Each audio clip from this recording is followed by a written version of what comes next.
Welcome to the debut edition of Mc&T Sports Report here on CHCO-TV. I'm Joe Ticotsky, and this is my co-host, Evan McFarlane. I'm from New Haven, Connecticut, and Evan is from right here in St. Andrews, and we hope to make this a sports show where we discuss sports, debate sports, maybe even predict a little bit of sports. We'll have a guest interview during the show, and we'll also do some things to keep it lighthearted. I'm Joe Ticotsky down in New Haven, Connecticut. I'm Evan McFarlane here in St. Andrews, New Brunswick, Canada. And you're watching Mc&T Sports Report on CHCO-TV. As you can tell from the background, this is our 4th anniversary show and 60th episode overall. Whoa. And what you just saw was the opening from our very first episode, which aired October 2nd, 2019. That tape is currently housed in the Canadian Broadcasting Archives in Ottawa and will soon be available on Netflix and Apple TV for your viewing pleasure. As you can tell from the clip, I'm wearing the same shirt as I did on the first show, although it has not been washed since then. And Evan is not, because his no longer fits. Is that correct? This is very true. Just like, other than my really awkward smile of going, I love doing TV shows. Yeah, I've gained a couple lbs, and that shirt is merely a decoration at home now. That was a classic opening clip with your comfortable smile, me looking into the wrong camera, and we were off and running. When the show started out, I don't think our viewers or the TV station thought we'd be including things like viewer mail, music spotlight, news of the weird, and TV quizzes in the sports show, but somehow it's worked. But pretty amazing. 4 years. It's crazy. It's 4 years, 60 episodes. That's nuts. It is. Well, to help us celebrate our 4 years on the air, we asked some very special people to offer up their congratulations. So we'll start off with the mayor of St. Andrews, the Honorable Brad Henderson, followed by Mark Asnavorian, who often does the show openings. And then batting third will be Paul Jones, radio announcer for your Toronto Raptors. So let's take a look. Mc&T Sports Report. Congratulations, Joe and Evan. 4 years. 4. Do you know why a ballerina's favorite number is 4? Because she has a tutu. Do you know why the number 4 wasn't allowed in the nightclub, Evan? Because 4 is 2 square. You're welcome. That's the best I got. Congratulations, guys. Let's see the next 4 years. This is Mark from Los Angeles, the guy that typically does the openings for the show and actually filled in for Evan on the last episode. You know, when Joe first told me he was starting a TV show in Canada, I thought it must have been the Tim Hortons talking. The guy barely graduated college. But lo and behold, not only did he and Evan get the show off the ground, but they've now made it to their 60th episode. That's amazing. My favorite episode? Well, I've never actually watched any of the episodes for more than 5 minutes. But if I did, I'm sure I'd love their blend of topical humor, interviewing skills, and of course, their great camaraderie. I think that's what Joe told me what to say. But all kidding aside, congrats to Evan and Joe on the 4th anniversary of Mc&T Sports Report, and keep up the fine work on both sides of the border.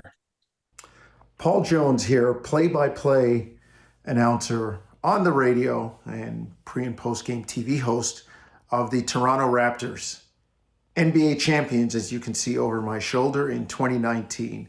And I had the pleasure of meeting these two guys at a tournament, golf tournament called the Archie in New Brunswick.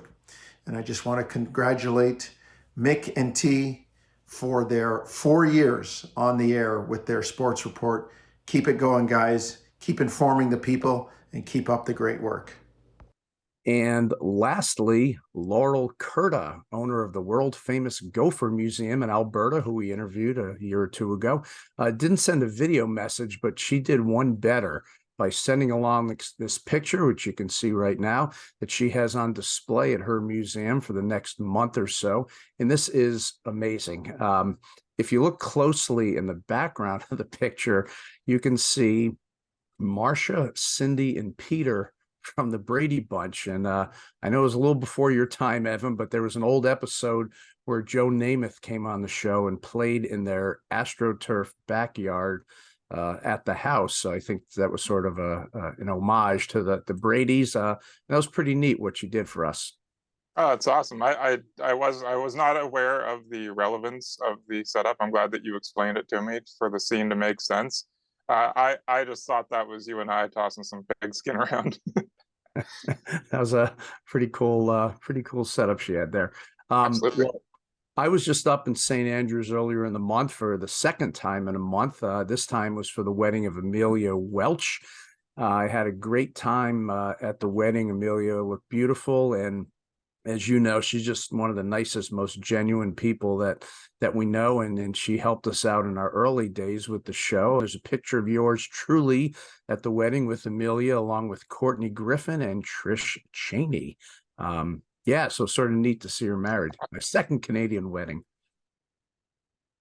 Awesome. Yeah. And then on the way, I guess it's probably good that you did skip the barbecue, because speaking of fitting into shirts, you wouldn't have fit into your wedding shirt if you had had the burger from the golf course that Friday. But you did pop by and say hello, and you get to see what our Friday afternoons are all about out at work. So we appreciate that. I did. It was my first stop at the Algonquin Golf Course, visited with Evan and some of his crew at their Friday afternoon barbecue. I sort of felt like I was at a taping of the CBC show Letterkenny combined with a college frat party, but it was pretty cool. Pretty neat group of guys there. That's the vibe we're going for, so I'm glad you picked that up. And to start out year number 5, we're going to debut a new AI segment. And for copyright purposes, I will call it Chad GPT. And here's some actual AI-generated viewer emails. These are wild. I'm going to sort of be looking over here. Let's see. We'll go first with a viewer email on our show. It says, "I'm writing to you today to express my disappointment with your show. I've been a loyal viewer for years, but I'm starting to think you don't take your job seriously.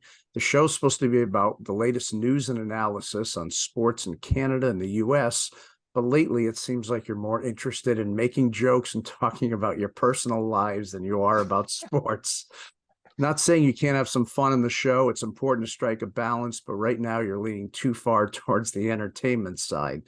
You also need to research your topics better. In a recent segment on the Canadian women's soccer team, you made a number of factual errors. This is not only embarrassing, but also disrespectful to the athletes you're covering. I'm not asking you to turn your show to a news broadcast, but I do think you need to take your jobs more seriously. If you don't, I'm afraid I'll have to stop watching your show." Oh, man. I never thought she'd do it, but Mom's been threatening to write something for a long time. Okay. The second one was an email about the 4th anniversary of the show. These are great. classic. "Congratulations on 4 years of mediocrity. I'm writing today to congratulate you on the 4th anniversary of Mc&T Sports Report. I know it's been a tough 4 years, but you've managed to stay on the air despite all the odds. That's something to be proud of. Of course, it's not like you've set the world on fire with your show. You've never won any awards and your ratings are always near the bottom, but hey, at least you're still here. So congrats again on 4 years of mediocrity. I'm sure the next 4 will be just as exciting." Got some smarmy chat people. And then the last one was a viewer email concerning Mark and his openings. And here's where you see what their jokes are like. "I'm writing to you today to express my opinion on your opening jokes. I've been a loyal viewer of Mc&T for years and have always enjoyed your sense of humor in the openings, but lately your jokes have been falling flat. In your last show, you opened with the joke, 'Why did the Canadian cross the road? To apologize to the chicken.' That's not even not even a joke. It's just a statement of fact. And in your show before that, you open with the joke, 'What's the difference between a Canadian and a polar bear?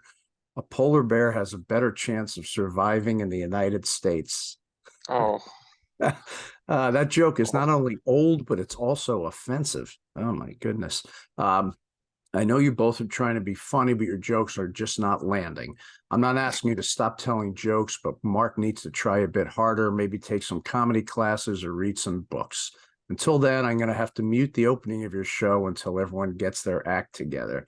So that's it for the chat. That's harsh. Chad, GPT, viewer mails. We do have a little bit of sports news here. The U.S. Open tennis, if you were watching it, there's a Canadian women's tennis player, Gabby Dabrowski. She became the first Canadian to ever win a U.S. Open women's double title, which is pretty impressive. Her partner was named Erin Routliffe, who's born in New Zealand to Canadian parents and actually grew up in Canada, but pretty impressive, sort of flies under the radar, but nice. That's tough to win a Grand Slam in any part of it in the women's doubles rather, at the U.S. Open. Yeah, it's nice. Canadian tennis is just getting better. Like we seem to have somebody relevant every year, every couple of years, with somebody popping out.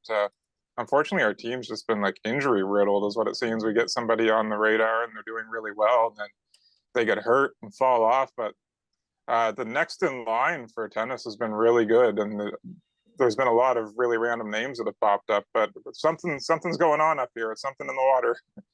It is. And since we are supposed to cover sports, one last bit of sports news. In the FIBA Men's World Cup, Canada beat the U.S. and won the bronze medal. Okay. Yeah, you sure you don't want to talk about that a little bit longer? I mean, that was a pretty great game, but to me, that was a gold medal game. I didn't even care not winning, but man, Canada looked good. I don't care if you admit it or not. They looked good, and I am extremely excited about what that team could possibly do in the future. They did. That men's basketball team in the FIBA Basketball World Cup beat the U.S. in an overtime game. A little bit too early in the morning for me, but Canada's getting there. But we get the Olympics, so we'll round up, see who we can get, and then go for it again. Yeah, I'm sure you'll have all the guys come out of the woodwork now. Like Dwight Howard, bring in Dwight. He wants in. I would love for Dwight Howard to be there. I couldn't go down the court twice. When it's showtime. Enough of this sports talk. Our producer's in my earpiece telling me that we need to take a break. So we'll be back. But stay tuned as we interview a world champion in the sport of ball hockey who lives just 20 minutes away from Evan, not from me. Yes. You're watching the 4th anniversary show on Mc&T Sports Report here on CHCO-TV in St. Andrews.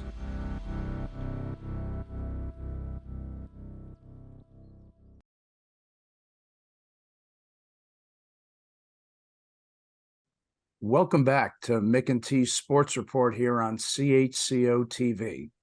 Hailing from nearby St. George, New Brunswick, our guest is a world champion in the sport of ball hockey. As part of Team Canada, she won a gold medal in the Masters division this summer at the ISBHF World Championships in Buffalo, New York. Let's welcome in Sara Ross. Sara, welcome to the show. Well, thank you. Thank you for having me.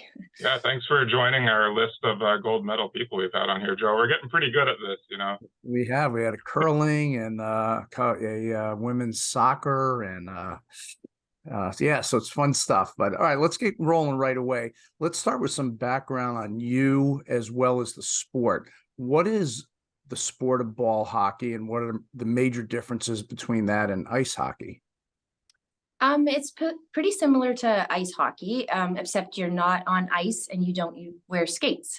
So you basically run up and down we call it a slab, but it's in an arena, and you just use a stick, gloves. I wear shin pads. I wear volleyball elbow pads or knee pads for my elbows, just so. Falling on cement hurts. Right. So it's very similar to ice hockey, except you're running. And there are also 6 on a side? Yes. Yeah. Okay. 5 and a goalie. And I read it's an orange ball that's used? Yes. Yeah. Okay. Hard, bouncy? Oh, it's hard. Okay.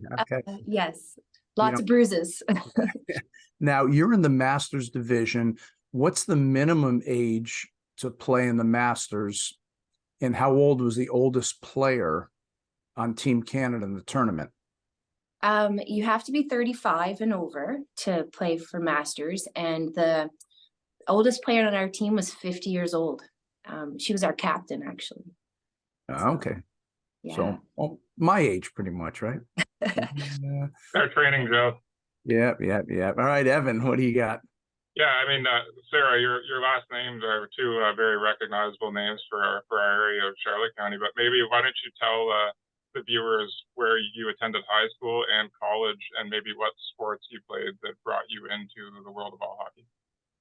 I went to Funday High School here in St. George. I played every sport I possibly could, but my passion was hockey. So I played the women's team for high school, and went on to play university hockey at Concordia University in Montreal, where we won 2 national championships there. After that, I went to Denmark and played, it was semi-pro, like we didn't get a full paycheck, but our apartment and everything was free. We got to travel for free. And we won a national championship there, which was really exciting. And so when I moved back to St. George in 2003, someone asked me to play ball hockey, and I was like, okay, let's play. And so I traveled to St. John to play in a league up there. There's, I think, 8 teams in the women's division. So it's a really good league. Yeah, the passion grew. Like, I love ball hockey. Nice. Yeah. Now, how was Team Canada chosen, and was this your first time on the team? This is my 5th time on the Masters team, 5th and final. And what you do is you write an application, like a resume, of all your hockey experience, where you've played, and everything. And then there's nationals within Canada, and there's provincials as well. So there's always scouts, like your coaches, people from other teams, like know who you are and watch you play, and then they choose the team that way. Okay. Now, any other players from the Maritimes that were on this particular team? Yes, there was 3 girls from St. John who I play with throughout the summer. And then one of our coaches was from Halifax, Nova Scotia. Cool. Okay. Evan. Right on. Yeah, this one's a little bit longer, but Sarah, you played Team USA in the gold medal game, and you'd already beaten them twice in the group stage. And as athletes know, there's an old saying that says it's extremely hard to beat a good team 3 straight times. How did you and the team kind of guard against the letdown or having overconfidence against them going into that final and 3rd match? Well, we took our experience from last year to this year, because last year we had the same problem. We played the US twice and we beat them. Good problem to have. Pardon? Good problem to have. Yes, but we lost to them last year. So silver did not taste good at all. So we decided this year we're going to come out flying, and we are going to control the game. It's our game. And we did. We dominated. So yeah, we weren't going to lose. Take that, Joe. Now, how physical do the games get? Oh, very physical. The US at one point weren't going after the ball. They were directly going after the player. So we had to keep our heads up. We had to be very aware of what they were doing. We just had to play our game and like focus on us, but it was hard because they were going after the body. So It's as you know, I'm American. That happens every time I leave my house. People just going after me all the time, and you gotta have your antennas up. You should see Joe getting his groceries. It's terrifying.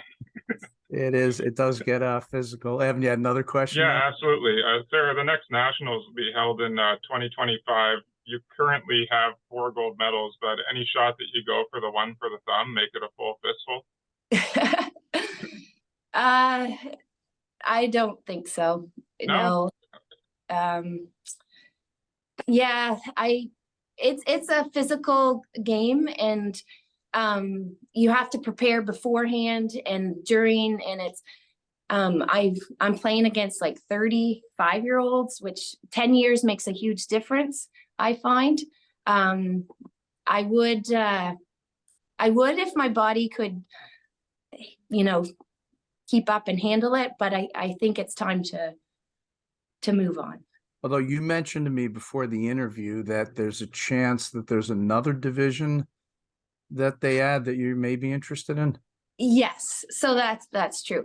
So Masters, I'm officially retired, but there is a Legends, which is 45 and over. So there's a good chance that I'm hoping to play for that team. Okay. Yeah. Is there like a 60 and over division that? Yeah. You know what? We could make one. I'll lie on my birth certificate. And lastly, you are the owner of Results 360, right, in St. George. So here's your chance for a shameless plug. Tell us a bit what it's about and your role there. Well, I own like a wellness clinic, I call it. So I own a fitness studio. I have fitness classes. I also have massage therapy and tanning, a spot to tan. So my goal in this community is to try to get everybody active, out, moving. We have tons of classes, strength training, yoga, Pilates, Aikido. So yes, my goal is just to get everybody active and out and moving and staying healthy. Okay. All right. Evan, maybe we can, you have nice couches there. I'll come by and just relax and watch. I've been to the vending machine. I have been. One of my favorite places when I'm up there and I go through St. George's, the country market there. Yes. But yes, that's neat. And you've owned that for how long? Since 2016. Okay. Excellent. Excellent. Well, she is Sara Ross of St. George, New Brunswick, recent gold medalist for Team Canada in the Masters division at the International Street and Ball Hockey Federation World Championship held in Buffalo. Did you get any wings while you were there? And no, I didn't. No buffalo wings? No, I don't like wings. Oh, no. All right. Yeah. Well, tremendous accomplishments and congrats on the gold. And Sara, thanks so much for joining us on the show. Well, thank you for having me. I Thanks appreciate a lot. it. Well, after the break, we'll be back to wrap things up here on the 4th anniversary show of Mc&T Sports Report on CHCO-TV in St. Andrews.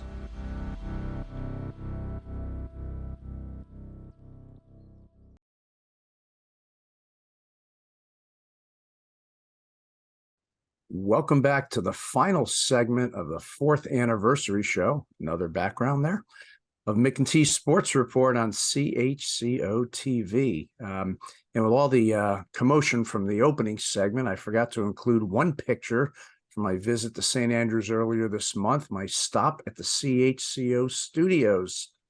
I had to pound on the door for a few minutes before they let me in. I think they saw me out there and tried to ignore me, made it look like... Yeah, they screen the entries a little bit more with their newer security gear. Yeah, but eventually had a nice visit with Patrick and Vicky and Flo, and brought him some bagels from New Haven. Shameless Nice. plug here. Olmo on Whitney Avenue, online at olmobagels.com. Oh, I didn't get a bagel. I know.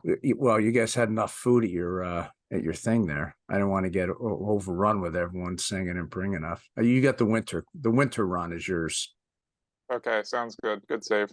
All right, now up to the music spotlight. And what we're going to do on this is we're going to show you the very first music spotlight we did, which was actually right in the studio, was on our debut episode 4 years ago for the very first show. So now let's take a look at our first jab at music spotlight. All right, next up is something we wanted to do which has nothing to do with sports, a music spotlight. So I just brought up, since I had a nice long ride up here, a couple of the CDs that I listened to that I thought maybe you guys would like to. Yeah, I know, I still into the streaming stuff. So I'll just go this time with, let's pick out a US and a Canadian. First up is my man, Jason Isbell. He was in a group called the Drive-By Truckers. Now he's solo. I just saw him at concert up at Harvest Festival in Fredericton, which Evan had mentioned. The Jazz and Blues. Yeah, it's phenomenal. And Jason's great, one of your best lyricists of his era. Absolutely.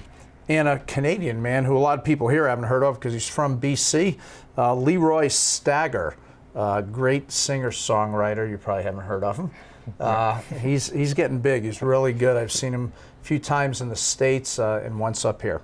You had to get that joke in about CDs, huh? Remember I brought the CDs up. I do remember. I'm sure you still travel with your booklet of them in your car too. I do. I got six on a wheel. They cover them all. Nice. All right, as we near the end of the episode, we are up to the shout outs. I will go first. I'll give a shout out to two of my friends who help out with the show. Mark, as you know, who does the openings and filled in for Evan last episode, and Doug from W4C Graphics, who does various backgrounds for the show. And it's sort of cool that two guys who I met in college over 40 years ago are still helping out with our show and are still helping me with the show. So that's neat. Evan, Yeah. what do you have for shout outs? Yeah, and just quick, we do appreciate what your buddies do for us, because clearly for us to be on the air for 4 years, it takes a lot more than what we can bring to the table, which brings me to my shout out. And I think it's only safe to thank the CHCO-TV station manager, Patrick Watt, for allowing us to do our little monthly get together and partial sports review and more personal life chatting, as well to Florence Mitchell, whose editing clearly goes under the radar. She does all of the hard work. We would not be here without the work that she puts in. So the reality is that without these two, this really can't exist. And they're basically putting lipstick on two pigs, and we're thankful for all the hard work that they do to keep us alive here. Yeah. In fact, the first episode, it was before Florence was with us, and I mentioned some segment we did, and I said, and you'll see the graphic on the screen. And of course, there were no graphics back then. So it definitely makes the show look pretty good. Yeah, and of course, we both would like to thank all the viewers and friends of ours who tune in to watch the show on television in Charlotte County, online at CHCO.TV, or on the station's YouTube channel. And a short, quick story. When I was up for the wedding, I was at the Picket Fence Motel again. Nice. And on Sunday morning before I left, there was a guy sitting outside. I started chatting him up. He was from San Antonio, Texas. He told me how he found St. Andrews. I told him my story, and I said, we even do this TV show. And he says, wait, he said, was there something on about your new glasses? And I said, actually, yeah, our last episode. And he said, I was watching a show about fjords, and then it came on to your show, and I watched the first half of it. And so you never know where we'll take our viewers anywhere. That's funny. He watched the first half. then he turned it off. Exactly. Hey, this isn't about sports at all. We'll take viewing for half a show at best. Oh man, well that is it for episode 60 and the official start of our 5th year on Mc&T Sports Report. I'm Joe in New Haven, Connecticut. I'm Evan here in St. Andrews, New Brunswick. We truly hope you've enjoyed the first 4 years of our show and that we've brought a bit of humor, information, and sports into your lives. Right. Evan, here's to year 5, man. Let's go. Let's see what it brings. All right. This is Mc&T Sports Report on CHCO-TV in St. Andrews.